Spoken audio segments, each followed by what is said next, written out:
میں خطیب نہیں ہوں، عالم ہونا تو بڑی دور کی بات ہے۔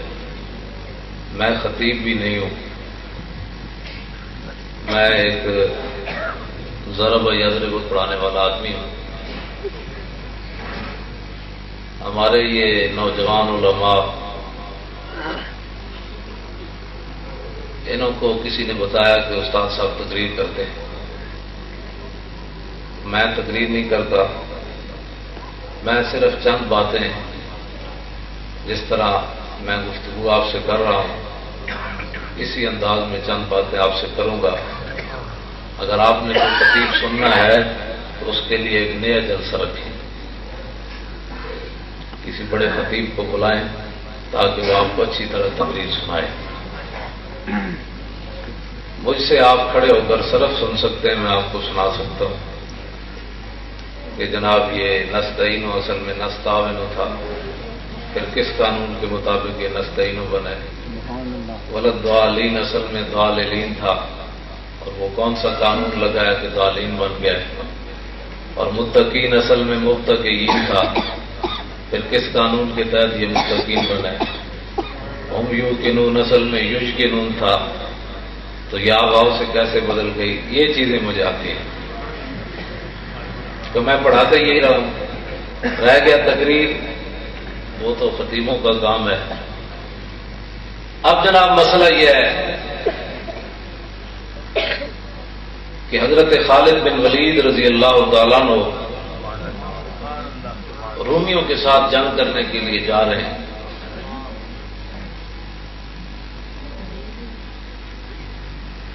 راستے میں رومیوں نے پوچھا خالد بن ولید سے کہ جس نبی کے نام پر تم اپنی جانوں تک قربان کر دیتے ہو، نہ تم دریا دیکھتے ہو، نہ پہاڑ دیکھتے ہو، نہ باپ دیکھتے ہو، نہ بھائی دیکھتے ہو، اس نبی کے نام پر تم دنیا میں گھوم رہے ہو، یہ بتاؤ تو صحیح اس نبی کی شان کیا تھی؟ صحابی رسول سے پوچھتے ہیں تاکہ جھگڑے کا کوئی مسئلہ ہی نہ رہے۔ خالد بن ولید رضی اللہ تعالیٰ عنہ نے او بھائی چھڑ دو ساری چیزیں، کیا کرتے ہو؟ اتنی ٹھنڈی فضا میں پیاس لگ گئی آپ کو، بات سنیں۔ ایک تو بات یہ ہے کہ یہاں پیسے کسی نے نہیں دینے، میری بات توجہ کے ساتھ آپ سنیں۔ پیسے بڑے جیب بھری ہوئی میری، تو اڑ کو میں پیسے لین نہیں آیا، گل سنو توجہ نہ، خود خدا واسطے بھی کم ہونا چاہیے۔ حضور دی امت نو حضور دی محبت سکھا دو کہ اپنی نسلوں نو بچا لو، بدعقیدگی کولوں، برائی کولوں، تے اے محبت حضور دی محبت سینے چ لے کے قبر چلے جان۔ اعلیٰ حضرت فرماتے ہیں لحد میں عشق رخ شاہ کا داغ لے کے چلے، اور اندھیری رات سنی تھی چراغ لے کے چلے۔ یہ چراغ اگر آپ کے سینے میں روشن ہو گیا، میری بات کسی کو سمجھ میں آ گئی، اور اس نے پھر ساری زندگی اپنے منہ کو تالا لگا لیا، اس نے اپنے آقا و مولا کے خلاف کبھی زبان نہ کھولی، تو میری تقریر کی قیمت پڑ جائے گی۔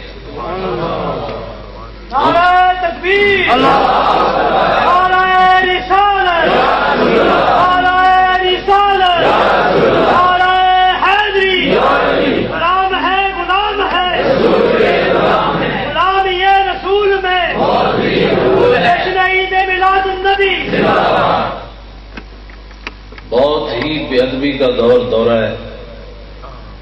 جس آدمی کا کوئی کام نہ ہو، بسم اللہ بھی سیدھی نہ آتی ہو، کلمہ شریف بھی پڑھنا نہ آتا ہو، وہ بھی چند آدمی بیٹھ کر حضور کے علم پر بات کرتے ہیں، حضور کے اختیارات پر بات کرتے ہیں، حضور کے تصرفات پر بات کرتے ہیں۔ ان کو پتہ نہیں ہے کہ کتنی نازک بارگاہ ہے یہ۔ عزت بخاری کہتا ہے کہ ادب کا حیض زیر آسماں از عرش نازک تر، کہ آسمان کے نیچے سب سے نازک بارگاہ رسول اللہ کی ذات ہے۔ اور نفس گم کر دمی آیت جنید و با یزیدی جا. عزت بخاری نے بہت نیچے آ کر بات کی ہے. اصل شعر یہ ہونا چاہیے تھا کہ نفس گم کر دمی آیت ابو بکر و عمر ہی جا. جنید و با یزید تو بہت باپ کے لوگ ہیں. ابو بکر و عمر بھی بارگاہ رسالت میں سانس گم کر کے بیٹھتے تھے کہ کہیں سانس بھی اونچا ہو گیا تو اعمال برباد نہ ہو جائیں. نعرہ تکبیر، نعرہ رسالت، نعرہ رسالت. اقبال کہتا ہے کہ عشق وہ سرمایہ جمعیت است. آج دنیا امت مسلمہ کی تباہی اور بربادی یہ ہے. یہ فرقے تبھی پیدا ہوئے ہیں. اقبال کہتا ہے امت مسلمہ جمع کس نقطے پر ہو سکتی ہے؟ اقبال کہتا ہے عشق وہ سرمایہ جمعیت است اور ہم جو خون اندر عروق ملت است. کہتا ہے امت اگر جس نقطے پر جمع ہو سکتی ہے تو وہ محبت رسول پر ہو سکتی ہے. اور اقبال کہتا ہے یہ محبت رسول مسلمانوں کے لیے کیسے ہے؟ کہتا ہے جس طرح رگوں کے اندر خون کا ہونا ضروری ہے زندگی کے لیے، اسی طرح امت مسلمہ کی زندگی کی رگوں کے اندر عشق رسول کا ہونا ضروری ہے. اور دوسری جگہ اقبال کہتا ہے در دل مسلم مقام مصطفیٰ اور آبروئے ماز نام مصطفیٰ. اقبال کہتا ہے یہ دل تو اللہ تعالیٰ نے بنائے ہی اس لیے ہے، اس دل میں حضور کی محبت ہونی چاہیے. اور آگے پھر اقبال بہت آگے کا آدمی ہے. لوگوں نے سمجھا ہی نہیں ہے اقبال کو. اقبال بہت آگے کا آدمی ہے. لوگوں نے صرف چین و عرب ہمارا ہے، ہندوستان ہمارا ہے، بس اقبال کو یہی سمجھا ہے. حالانکہ اقبال ایسا آدمی نہیں ہے. اقبال تو بہت آگے کی بات کرتا ہے. اقبال کہتا ہے چوں بنام مصطفیٰ خانم درود از خجالت آب میں گردد وجود. کہتا ہے جب میں رسول اللہ پر درود پڑھتا ہوں صلی اللہ علیہ وسلم تو میں شرمندگی سے پانی ہو جاتا ہوں. کیوں؟ کہتا ہے عشق می گوید اے محکوم غیر سینہ تو از بتا مانند غیر. اقبال کہتا ہے جب میں پڑھتا ہوں نا درود تو میرا عشق رسول یہ کہتا ہے کہ وہ تو غیروں کا غلام ہے اور دعوے محبت رسول کے کرتا ہے. تیرا سینہ تو بتخانہ بنا ہوا ہے، اس میں ہزاروں چیزوں کی محبتیں ہیں اور دعوے کو محبت رسول کے کرتا ہے. ذرا عشق نبی از حق قلم. کہنے لگا بڑے دعوے نہ کرنا، بڑے دعوے جی میں نے بڑا عشق رسول ہے تو جب موقع آوے تو تم گھروں ہی نہ نکلے. عشق رسول تو موقع آوے تو تم رشتہ داری بھی نہ چھڑ سکیں. موقع آوے تو جناب مجلس بری ہوئے تو شرمے نہ انگوٹھے بھی نہ چومے کہ جی پتہ نہیں یہ جائز ہے کہ ناجائز ہے. اور موقع ہے تو کھڑے ہو کر صلاۃ و سلام بھی نہ پڑھے تو دعوے تو محبت رسول کے کرے. اقبال کہتا ہے تا ندارت از محمد رنگ و بو. جب تک تو اپنے دل میں محبت رسول نہیں سجاتا اور سارے بتوں کو سینے سے نہیں نکالتا تو از درود خود میں اعلی نام ہو. پھر درود پڑھ کر حضور کے نام کو میلا نہ کیا تھا. تو حضور سرور عالم نور مجسم صلی اللہ تعالی علیہ وسلم کے بارے میں کافروں نے خالد بن ولید سے سوال کیا کہ نبی کی شان بتاؤ کیا ہے. اب خالد بن ولید نے جو بتا دیا اس کے بعد پھر بات ہی کوئی نہیں رہ جاتی. آپ نے فرمایا یار ہمارے آقا و مولا کی شان کون بیان کر سکتا ہے. اعلیٰ حضرت نے تو یہاں بات قلم ہی توڑ دیا کہ تیرے تو بس عیب تناہی سے ہیں بری. کہ آپ کسی کی خوبیاں بیان کرتے چلے جائیں نا، آدمی آگے آپ سے پوچھے گی اور تو آپ کہیں گی بس. تو اعلیٰ حضرت فرماتے ہیں یا رسول اللہ آپ کے اتنے اوصاف ہیں کہ یہ جملہ آتا ہی نہیں ہے کہ بس یہ جملہ آتا ہی نہیں ہے کہ جناب بس ہے، اس کے آگے ہمارے آقا و مولا کی شان نہیں ہے. تیرے تو بس عیب تناہی سے ہیں بری، حیران ہوں میرے شان کیا کیا کہوں تجھے. تو حضور سرور عالم صلی اللہ علیہ وسلم کے بارے میں خالد بن ولید نے کہا کہ ہمارے آقا و مولا کے کمالات تو بے مثال ہیں. میں تجھے ایک جملہ بتا دوں ہمارے آقا کی شان کیا تھی. آپ نے فرمایا المرسل علی قدر المرسل. فرمایا وہ تو بھیجنے والے کی شان بن کر آئے تھے. وہ تو بھیجنے والے کی شان بن کر آئے تھے. اب اس کے بعد جب وہ بھیجنے والے کی شان تھے پھر سورج کا واپس پلٹنا کوئی بات نہیں، کیونکہ وہ بھیجنے والے کی شان بن کر آئے تھے۔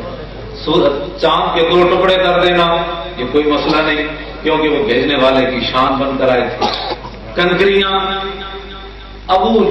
آج تو نبی کے بارے میں غیب نہیں نہ مانتے، کلمہ پڑھ کے بھی مولانا روم فرماتے ہیں ابو جہل آیا اور کنکریاں ہاتھ میں بند کر کے آیا، وہ کہنے لگا در رسولی چیز در دستم نے ہاں کیوں خبرداری دراز آسماں، کہا کہ آپ آسمانوں کی باتیں کرتے ہیں، ان کا تو ہمیں پتہ نہیں ہے، یہ بتائیں کہ میرے ہاتھ میں کیا ہے۔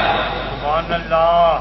تو اس امت کا فرعون بھی کم از کم یہ اعتقاد ضرور رکھتا تھا کہ جو نبی ہوتا ہے وہ غیب جانتا ہے۔ اور اس امت کا رئیس المنافقین جس کے بارے میں قرآن کی نصوص قطعیہ نازل ہوئی، اس کا بھی یہ اعتقاد تھا، عبداللہ ابن ابی، بخاری شریف کے اندر موجود ہے، مشکات شریف کے اندر موجود ہے۔ اس نے بھی مرنے سے پہلے اپنے بیٹے حضرت عبداللہ مخلص مسلمان، اس کو کہا کہ جب میں مر جاؤں نا جا کر حضور کی بارگاہ میں جانا اور میرے کفن کے لیے حضور کی قمیص لانا۔ عبداللہ ابن ابی یعنی وہ منافقوں کا سردار ہے، لیکن پھر بھی اس کا اعتقاد ہے کہ نبی کی شان تو براء البراء ہے، نبی کے اختیارات تو براء البراء ہے، نبی کے جسم سے جو کپڑا لگا ہے وہ مجھے نفع دے گا، اور کلمہ پڑھ کے جو کہے نبی نہیں نفع دیتا تو اس سے کم از کم عبداللہ ابن ابی تو آگے کا آدمی ہے، وہ کہتا ہے کہ مجھے نبی کے کپڑے میں کفن دینا ہے، اور یہ کلمہ پڑھ کے کہتا ہے نبی نہیں نفع دیتا۔ تو پھر یہ دیکھیں یہ کس لائن میں کھڑا ہے، اس کو سوچنا چاہیے۔ امام الانبیاء اگرچہ حضور علیہ السلام نے ایک قمیص نہیں دی، 2 دی، بلکہ اس کو قبر سے نکال کر اس کے منہ میں لابدان بھی حضور نے ڈالا۔ سبحان اللہ۔ یہ خلق عظیم ہے، تیری ہر ادا پہ جاں فدا، مجھے ہر ادا نے مزہ دیا، کوئی تجھ سا ہوا ہے نہ ہوگا شہاد، تیرے خالق کے حسن ادا کی قسم۔ نعرہ تکبیر، نعرہ رسالت، جشن عید میلاد النبی، راہوان مصطفیٰ زندہ باد۔ حضرت عمر رضی اللہ تعالیٰ عنہ سے قابو نہیں ہوا، یعنی قابو ان سے نہیں ہوا، وہ عرض کی حضور آپ کس کا جنازہ پڑھانے لگے ہیں، یہ کون آدمی ہے، آپ پتہ ہے کس کا جنازہ پڑھانے لگے؟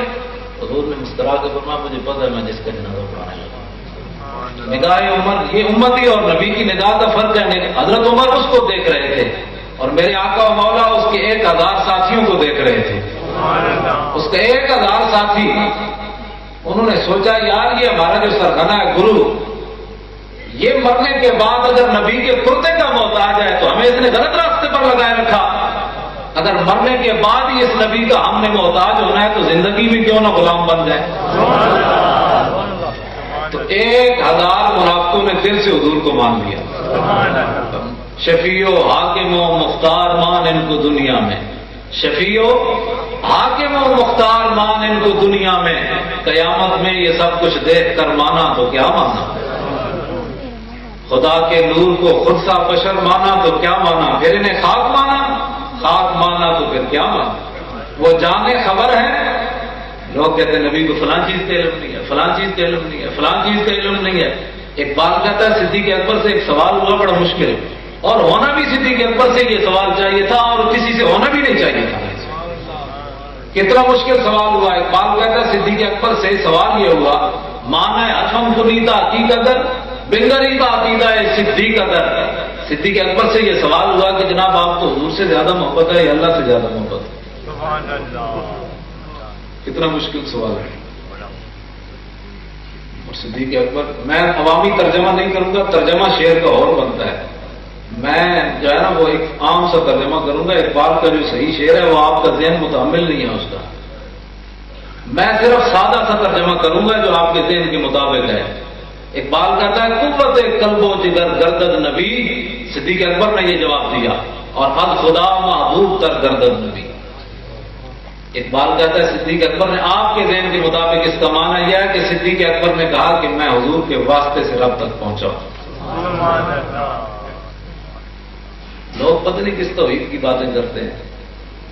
اقبال کہتا ہے ہو نہ یہ نام تو کلیوں کا تبسم بھی نہ ہو، اور چمن دہر میں بلبل کا ترنم بھی نہ ہو، یہ نہ ساقی ہو تو پھر میں بھی نہ ہو، ہم بھی نہ ہو، اور بزم توحید بھی دنیا میں نہ ہو، تم بھی نہ ہو۔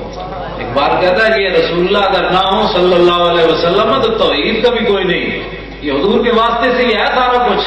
اور اقبال کہتا ہے یہ کوئی آسمان کھڑا ہے، ہمارے کرتوت تو یہ ہے کہ 1 سیکنڈ میں نیچے آ جائے۔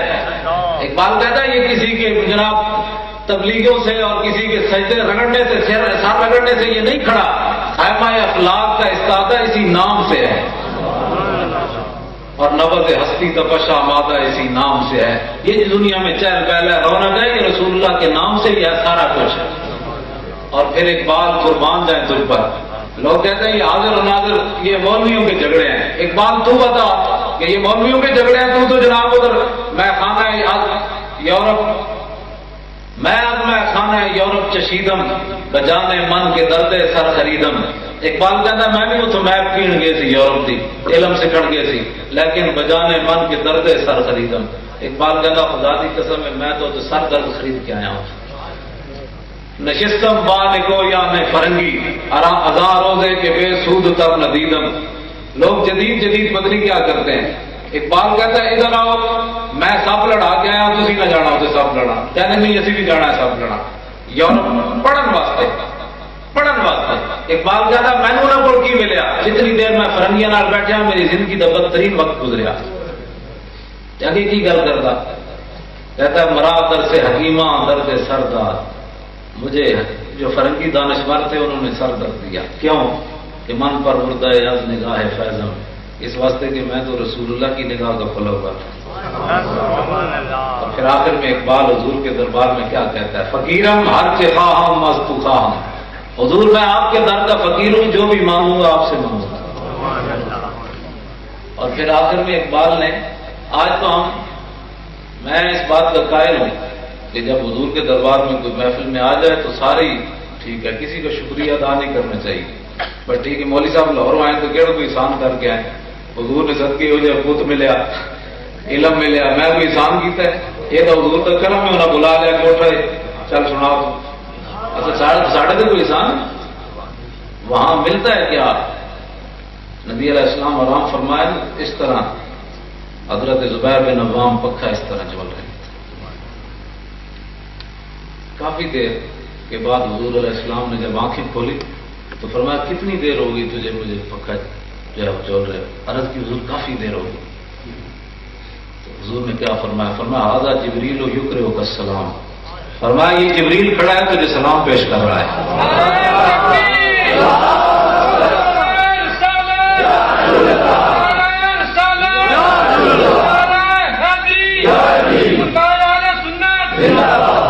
ھذا جبریل یقرئک السلام، یہ جو ہمارے وکیل صاحب کا نام لکھا ہے نا جن تحفظ ناموس رسالت، میں ان کو سلام پیش کرتا ہوں۔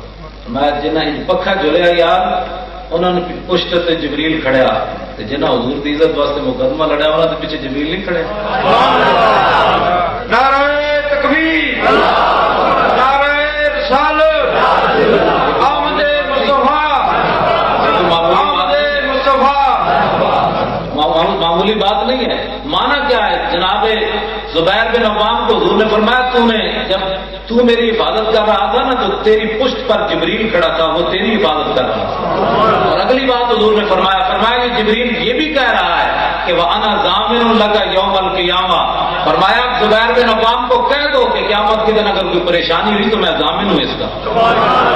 آپ اندازہ کر سکتے ہیں کہ نبی علیہ السلام کی عزت اور ناموس کے لیے جو آدمی بات کرتا ہے وہ اکیلا تھوڑا ہوتا ہے، اکیلا نہیں ہوتا، اس کی پشت پر جبریل کھڑے رہتے ہیں۔ اور پھر تو ترمذی کی حدیث ہے، نبی علیہ السلام نے فرمایا ان اللہ یؤید حسانہ بروح القدس ما ینافق و یفاخر عن رسول اللہ، فرمایا جب تک حسان میری تعریف کرتا ہے میرے مخالفوں کا رد کرتا رہتا ہے اس کی پشت پر جبریل کھڑا رہتا ہے۔ اور حضور سرور عالم نور مجسم صلی اللہ علیہ وسلم خود حضور نے 3 صحابہ جب کافروں نے حضور کے خلاف شعر کہے اور ان کے بکواسات جب حد سے بڑھ گئے تو حضور نے مسجد نبوی شریف کے اندر ابن عساکر نے اس روایت کو نقل کیا ہے کہ حضور علیہ السلام نے 3 درباری شاعروں کو بلایا، درباری شہروں کو بلا ساڑھے نات تھانہ نے بھی انت پائی ہوئی، انہوں نے بھی چاہیے بھائی بندے ہوں پڑھنی چاہیے نات، بالکل ادب تے احترام نہ لوگوں نے چاہنا نہیں چاہیے بھائی بھائی آرام نال بیٹھو، آرام نہیں آتا جس کے دل چ کوئی آئے گی سبحان اللہ کہہ دے بےزتی کر کے لوگوں کو کہنا سبحان اللہ تم ہی کیا ہوئے، دائیں والے تم ہی کیا ہوئے، پیچھے والے تھی بھی کہہ دل لا کے کیا ضرورت ہے ان باتوں میں؟ اگر کسی کے دل میں محبت آئے گی تو وہ سبحان اللہ کہہ دے گا، سبحان اللہ کہلوایا تھوڑا جاتا ہے، دل سے جو بات نکلتی ہے اثر رکھتی ہے، پر نہیں مگر طاقت پرواز رکھتی ہے۔ لوگوں کی حضور کی امت کی بےزتی کرتا تو سبحان اللہ کہلوانا ہوئے تو ستے ہو جاگتے ہو بھائی، ستے جاگتے ہو تو اس کی گالے ہو نہیں کرتا کہ اگلے جاگن کیوں سو گئے اگلے؟ ساڑی اپنی سستیاں انہیں سستیاں نے دور کرنا چاہیے، رسمی طور پہ کام نہیں ہونا چاہیے۔ پھر وہ اقبال کہتا ہے نگاہ عشق و دل زندہ کی تلاش ہے، اقبال کہتا ہے نگاہ عشق و دل زندہ کی تلاش ہے، شکار مردہ سدا ہمارے شہباز نہیں۔ اقبال کہنا ہے جہاں دل مردہ ہوئے اس کے دل میں عشق رسول کبھی آ ہی نہیں سکتا۔ ہاں اب غلام لذت امام جو گرچہ باشد حافظ قرآن جو، اقبال کہنا ہے جڑے غلام ہون انہوں کو ایمان کی خوشبو ہی نہیں آ سکتی، وہاں میں آپ سے قرآن ہی کیوں نہ۔ اس واسطے نگاہ عشق جو ہے وہ دل زندہ، اقبال کہتا ہے دنیا میں شاہین مرا ہوا پرندہ نہیں کھاتا، تو جس کا دل مرا ہوا اس دل کے اندر عشق رسول کیسے آ سکتا ہے؟ نگاہ عشق کو دل زندہ کی تلاش، اس واسطے ایسی نعتیں پڑھنی چاہیے جس کے اندر تعظیم رسول موجود ہو، اور ایسی ایسی جناب و اعلیٰ حضرت امام اہل سنت کا کلام ہے، اور پھر ایسی نعت میں لب کے لے آواں کتوں سونا تیرے نال دا، ہمیں تلاش کرنے کی ضرورت ہی کوئی نہیں، کمال ہوگی ایسا کتوں لبنا ہے، ہمیں کسی کو تلاش کرنے کی نہیں ضرورت۔ حسان بن ثابت سے پوچھو کہ آپ نے تلاش کیا؟ واقسن من کا لم ترکت تو ہے نہیں، واجمل من کا لم تلے دن نساؤ، حضور آپ جیسا حسین تو میری آنکھ نے دیکھا ہی کوئی نہیں، یہ نہیں کہ میں جاؤں تلاش کروں، حضور دیکھتی کیسے؟ آپ جیسا حسین تو کسی ماں نے جنا ہی کوئی نہیں۔ اور خلقت مبررا من کل عیب کانک قد خلقت کما تشاء، میرے آقا اللہ تعالیٰ نے آپ کو ایسے پیدا کیا جس طرح آپ خود چاہتے تھے۔ حسان یہ بتائیں کہ زمانہ ماضی میں بھی حضور کی کوئی مثل ہوا یا قیامت تک کوئی ہوگا؟ تو حسان بن ثابت نے سرکار کے سامنے کھڑے ہو کر شعر پڑھا، وما فقد المازون مثل محمد وما مثلہ یوم القیامت یفتد، یا رسول اللہ زمانہ ماضی میں بھی آپ کی کوئی مثل نہیں ہوا اور قیامت تک پیدا کوئی نہیں ہوگا۔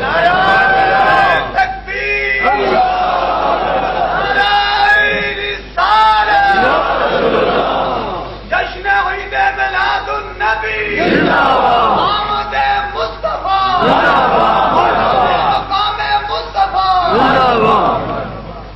اور حضرت حسان بن ثابت نے، لوگ کہتے ہیں کہ ہمارے پاس فلاں چیز ہے فلاں چیز ہے فلاں چیز ہے، حسان قربان جائے آپ پر، اس لیے حافظ مظہر الدین صاحب فرماتے ہیں اے مظہر ہم بھی سنیں گے کوئی نعت رنگی، اے مظہر ہم بھی سنیں گے کوئی نعت رنگی، گھر ملاقات ہو گئی شاعر دربار کے ساتھ۔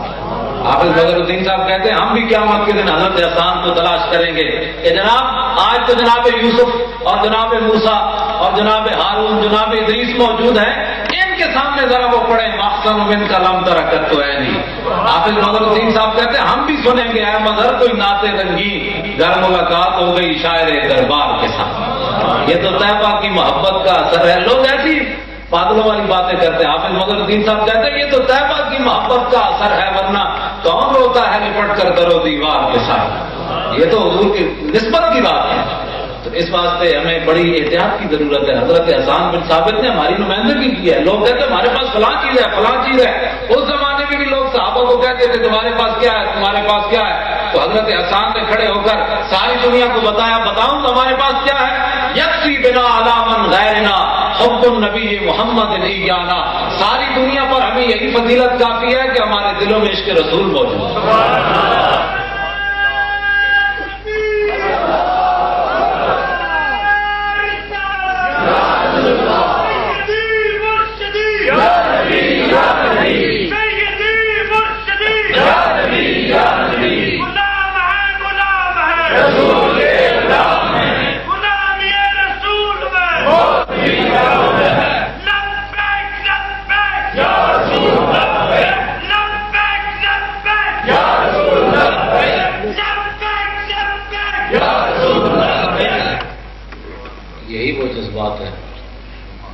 بزرگ نے نعرہ لایا جی امریکہ انہوں کی تصویر ویک لوے تو آج توبہ کر لو کہ جب ان کے کوڑوں کے اندر یہ جذبہ ہے تو جوانوں کا اندازہ کون کر سکتا ہے. دو نیم ان کی ٹھوکر سے سہارا ہو دریا، دو نیم ان کی ٹھوکر سے سہارا ہو دریا، سمٹ کر پہاڑ ان کی حیبت سرائی. اور بزرگ نے جو نعرہ لایا نا وہ ایویں نہیں لگا. اقبال کہنا دو عالم سے کرتی ہے بے گانا دل کو، عجب چیز ہے لذت آشنائی. یہ لذت آشنائی بڑی شاید جس کو حاصل ہو جنہوں حاصل نہیں سی وہ میدان ہے وہ رستے جو واپس آ گئے. منافق 300 بندہ واپس آ گئے تو جنہوں لذت آشنائی. حضرت ابو دجانہ حضور نے فرمایا یہ تلوار کون لے گا؟ انہوں نے کہا میں لاؤں گا. فرمایا یہ 3 حقن جڑے ادا کرنے پڑنے. میں کہ جی کہڑا کہڑا؟ فرمایا ایک حق ہے بھائی اتنا لڑیا جائے ٹیڑھی ہو جائے. انہوں نے کہا جی قبول ہے. عرض کی تھی دوسرا حق. فرمایا دوسرا حق یہ ہے کہ کسی مسلمان پہ نہ چلے. جی تیسرا حق. فرمایا تیسرا حق یہ ہے کہ جس کے ہاتھ میں ہو وہ میدان جہاد سے بھاگے نہیں. دیکھیں ایک تو وہ تھے نا جو جن کو لذت آشنائی حاصل نہیں، تو جن کو لذت آشنائی حاصل ہے ابو دجانہ اس طرح چلے، اس طرح تلوار پکڑ دو اس طرح اور رجزی شعر پڑھتے ہوئے چلے. ان الذی عاہدنی خلیلی ونحن بالصفق لدن نخیلی اللہ حکومت دہر فی القیولی اضرب بسیف اللہ والرسول. فرمایا آج تو میں حضور نال وعدہ کیتا وہ کھجوراں دے جھنڈ کول کہ ہن ساری زندگی پچھلی صفحہ نہیں کھڑا ہونا، اور ساری زندگی اللہ رسول دی تلوار نال لوگاں دی دوڑا لا دینی جڑا دشمن خدا اور رسول. این جدوں چلے نا تو حضور نے جدوں دیکھا فلما راہ النبی صلی اللہ علیہ وسلم حين يتبختر فقال انها لمشية يبغضها الله تعالی الا في هذا الموطن. حضور نے فرمایا یہ چال اللہ کو بڑی ناپسند ہے لیکن ایسے موقع پر پسند ہے. دشمن خدا اور رسول کے سامنے اکڑ کر چلنا حضور نے فرمایا یہ چال بڑی ناپسند ہے لیکن ایسے موقع پر پسند ہے. تو حضور سرور عالم نور مجسم صلی اللہ تعالی علیہ وسلم کا جو عشق و محبت ہے یہی روح اسلام ہے. اقبال کہتا ہے در دل مسلم مدھر کے عشق مصطفیٰ سامان اس. بات یہ ہے جب میدان بدر کی طرف جا رہے تھے نا نبی علیہ السلام تو راستے میں آپ نے بار بار پوچھا جانا چاہیے کہ نہیں، جانا چاہیے کہ نہیں. ساتھ میں معاذ کھڑے ہو گئے. عرض کی حضور آپ ہم سے پوچھتے ہیں جانا چاہیے کہ نہیں، آپ حکم تو دیں ہم اپنے گھوڑے سمندروں میں ڈال دیں. اب یہاں ایک سوال ہے گھوڑے تو صرف 2 تھے، سمندروں میں کیا ڈالنا تھا؟ گھوڑے تو تھے ہی نہیں، سمندروں میں کیا ڈالنا تھا؟ اقبال کہتا ہے تو سمجھے ہی نہیں ہے اس بات کو. ہر کے عشق مصطفیٰ سامان اس بار بار در گوشائے دامان اس. اقبال کہتا ہے جن کے پاس محبت رسول ہوتی ہے کائنات کی ہر نعمت ان کی جیب میں موجود ہوتی ہے. تو حضور سرور عالم نور مجسم صلی اللہ علیہ وسلم کی نعت پڑھنے والے حضرات اور حضور کی ثناخوانی کرنے والے ادھر ہم کہتے ہیں کہ جناب عشق رسول اتنی بڑی دولت ہے فلاں ہے، تو پھر نعت کے دوران پیسے کی طرف اگر توجہ چلی جائے تو پھر بدر نہیں ہے. ادھر کہتے ہیں کہ جی مجھے سرکار نے اتنا دیا اتنی میری اوقات نہیں، تو پھر تینوں جتنا کچھ مل گیا اور کی منگنا ہے؟ تیری اوقات تو بات کے پہلے تینوں ملے ہوا ہے تو اور تم کی منگنا ہے؟ یہ بڑی ہمارے بہت ساری خرابیاں پیدا کی جا رہی ہیں اور یہ مقدس ہمارا عقیدہ ہے. حضور حاضر ناظر ہے، حاضر ناظر ہے، عقیدہ ہے کہ نہیں؟